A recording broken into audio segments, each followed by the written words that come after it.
Hello again to all of my faithful viewers, and welcome to another episode of Just the Facts with yours truly. Now, today we will be discussing a game that was long sought after and long thought lost in cybernetic oblivion. Yes, as you can tell from the title, it's Destroy All Humans. And it's back! It is back! So, given last week's dismal and frankly disappointing announcement from THQ regarding Dead Island 2, they had a trick up their sleeve after all. After over a decade, THQ Nordic have revived the series after taking on the rights back in 2008 from previous developer Pandemic Studios. So anyway, before I start screaming with joy like a child on a roller coaster, on with the show. So for those of you that don't know, I'll be pretty ashamed of you if you don't know. Destroy All Humans is an action-adventure game series that is essentially a parody of all the old cheesy Cold War era alien invasion movies from the 1950s. It's also a parody of the United States in the 50s. Well, at least the first game was, because, the second and third had you traversing to different locations. But yeah, let's not go into that. But nonetheless, it was done brilliantly.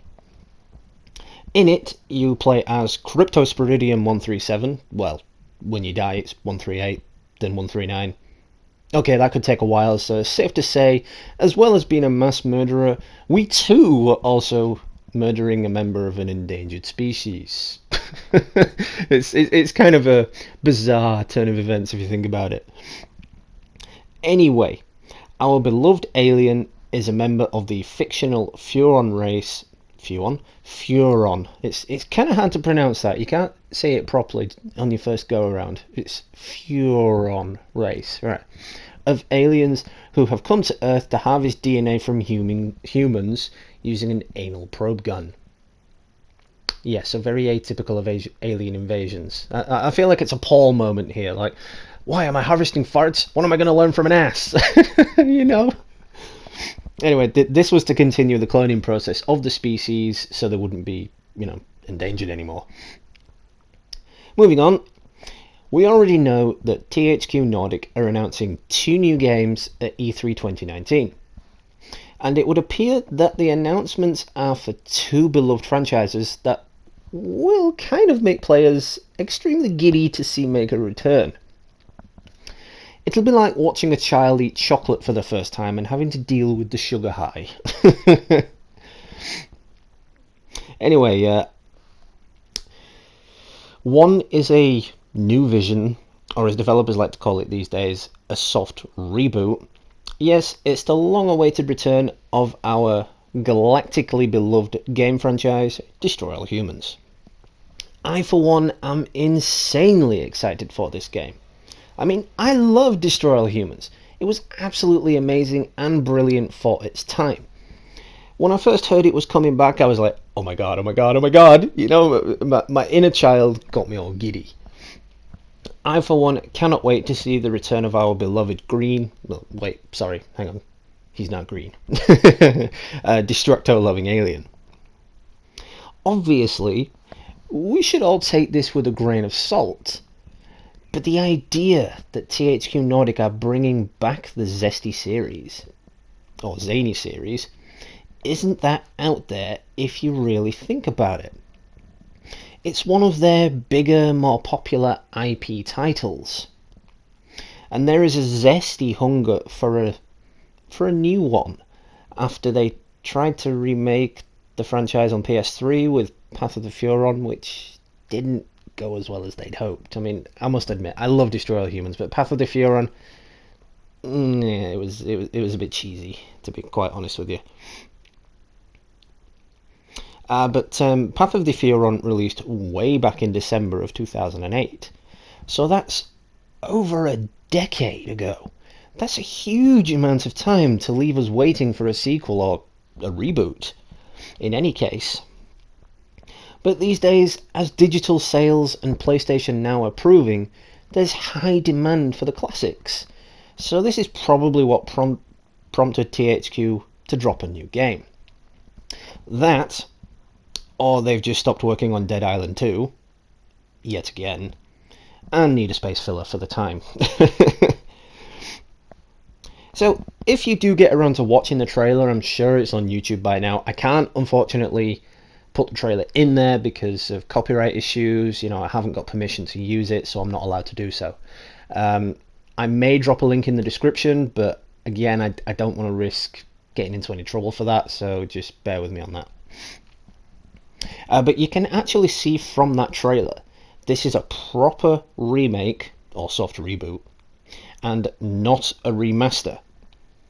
But it wouldn't be so out there for them to do remasters of the original 2 games, or just the original game. I'd love to see a remaster of the original game. It'd be so awesome to play it in full 4K HD. you should see the like really cheesy smile I've got on my face right now, because this game it's just touching my inner child, and it's like, oh yes, Anyway, according to THQ Nordic, it's an exact remake. In the 14 years since the original, Crypto has aged quite well. I mean, even if you play the original games, it's still amazing. It's cheesy as hell, but it is amazing. The game looks modern, but also looks recognizable, which is important for a remake. So basically, it takes place somewhat in the future, not too distant future, but somewhat in the future. And Crypto just loved their planet so much, he stayed and became a huge pop culture influence, which kind of sounds like the plot of Paul if I think about it. The original game first released way back in 2005, and the original Destroy All Humans, it wasn't a huge hit commercially or critically, and it didn't do well in reviews. But for the sales that it made, and for the fan base it had, it worked. And it definitely did have its fans. Granted, those fans were probably either sci-fi nerds, children, like myself, or people who believe in aliens. And yeah, they're just completely nuts, but yeah, still, fan base is a fan base, whatever you like to take it. But over the years, this pop culture classic cemented itself as a bona fide cult classic. And recently, there's been a lot of nostalgic fueled demand for it and just older titles to reappear and return. And now it is. There's that giddy moment again. I mean, if you could see the cheesy grin on my face right now, guys, it's just it's just wow. So let me know what you guys think down in the comments. Did you play the original franchise? What were your actual thoughts on the original 3 games? Why has THQ decided to do this now and not 5 years ago? Do you think the reboot will live up to its name and its predecessors? Safe to say, this soft reboot has some big shoes to fill, much like when TimeSplitters finally returns as well. I mean, this just tells me that we're going to be seeing a lot of original games make a return. It's already been happening. It's already happened. Crash Bandicoot's coming back with a vengeance. Spyro came back. It's not out there for developers these days to bring back their older titles. I mean, even Burnout Paradise came back as a remaster. Would have preferred a new game, but do it your own, whatever you like, But still, it came back. And it wouldn't surprise me, because TimeSplitters is coming back, that we see older titles just make a triumphant return. I mean, what titles would you guys like to see brought back from the dead, really? I mean, we can't really say Metal Gear Solid, because that is still going rather strong. We can't say Call of Duty, because again, that is going rather strong, and they're bringing out remasters on a day-to-day basis, so that doesn't really matter. That's already been done. But I would love to see returns of, I don't know, the Mafia franchise, because Mafia 3 was just absolutely terrible. I'm not going to lie there, it was absolutely terrible. I mean, they did it with Watch Dogs as well. Watch Dogs originally released on the PS3, and then they brought it over to the PS4, ready for Watch Dogs 2. They've done it with Heavy Rain, and Beyond Two Souls. They first originally released on the PS3, then they came over to the PS4. So usually developers, even though they are making like games from last generation crossplay, and just bringing them back out, re-releasing them, a lot of developers are actually considering reviving all the titles or just bringing them back, because as I said earlier in the video, there is a lot of demand for these cult classics. I mean, yeah, Gran Turismo is still going, but after the disappointing turn from Gran Turismo Sport, I would love to see the original Gran Turismo games remastered. Just Gran Turismo 1, it was so awesome. Gran Turismo 2, rolling around in that Escudo Pikes, it was amazing. That car was just insanely ridiculous, and I would love to see it back in full 4K. It would be amazing, because that would take Gran Turismo back to its roots as well. And that's the thing about older games returning, especially Destroy All Humans. In the trailer, you can see it's still at its core, it's still at its roots.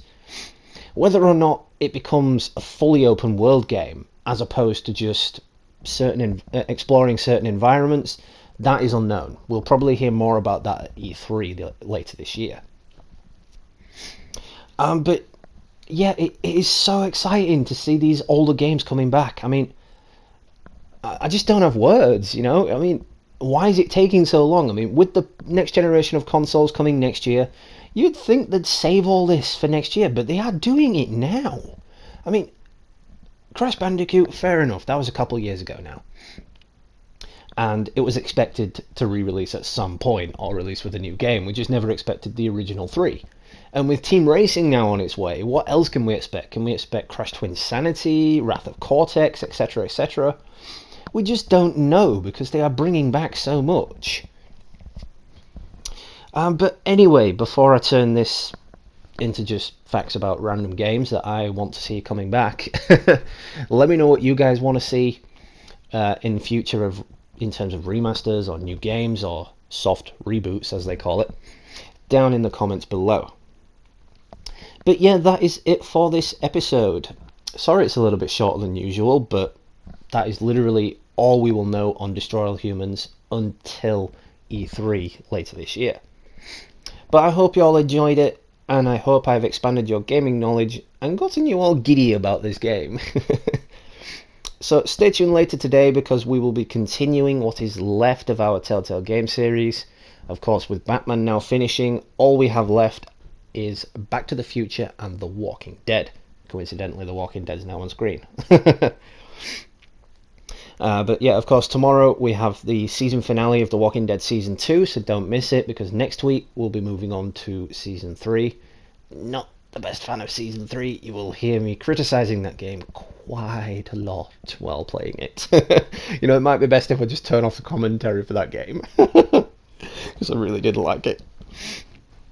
But shout out to all subscribers, old and new. We are now at 905. Honestly, you almost get tired of hearing me say this, but I seriously cannot thank you all enough. It's because of you that I continue to do this, even when I thought to myself, meh, I can't be arsed anymore. It was because of you, my community base, that I continued doing this, so thank you. Anyway, on that note, it is time to end, so thank you so much for watching. This has been Just the Facts with Gamerdude. Until the next one, happy gaming, and I'll catch you all real soon, guys.